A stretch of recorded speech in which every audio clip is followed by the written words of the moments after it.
सुबह में आपके पास आना चाहूंगा, क्यों इस इतिहास को बदलने का वक्त आ गया? अब वामपंथियों ने कैसे छेड़छाड़ की इस इतिहास से, बताइए सुबह। सबसे पहले तो ये डिबेट जो हम करने बैठे हैं, आप ये देखिए कि एन नागेश्वर राव जी ने सच बोला और उनको सच बोलने के लिए इतना ज़्यादा क्रिटिसाइज किया जा रहा है, उनकी जॉब का हवाला दे दिया जा रहा है। मैं तो कहती हूँ कि अगर इस देश में सच बोलना पाप है, अगर इस देश में सच नहीं हम लोगों को बोलने दिया जाएगा, तो आप अशोक चक्र के नीचे से हटा दीजिए सत्यमेव जयते।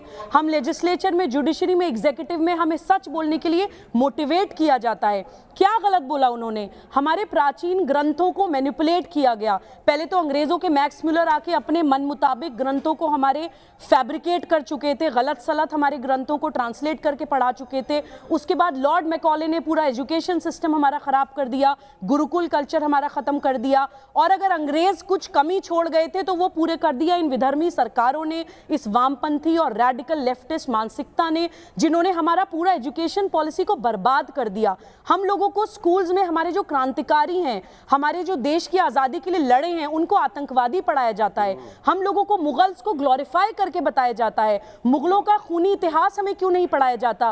क्यों नहीं बताया जाता कि कितनी महिलाओं को जौहर करना पड़ता था उनकी वजह से, कितने मंदिर विध्वंस होते थे उनकी वजह से, कितने धर्म परिवर्तन होते थे उनकी वजह से, कितनी ज्ञान परंपराएं हमारी उन्होंने खत्म करी। ये पूरा प्रॉपर्ली एक एजेंडा के तहत डेलिबरेटली इस देश में आज तक होता आया है। और अगर हम लोग उसको आज जान गए हैं, अगर हिंदुस्तान जाग गया है, भारत का युवा जाग गया है, तो हमें बोलने भी नहीं दिया जाता है। हम बोलते हैं तो सूडो सेक्युलरिज्म जाग जाता है लोगों का।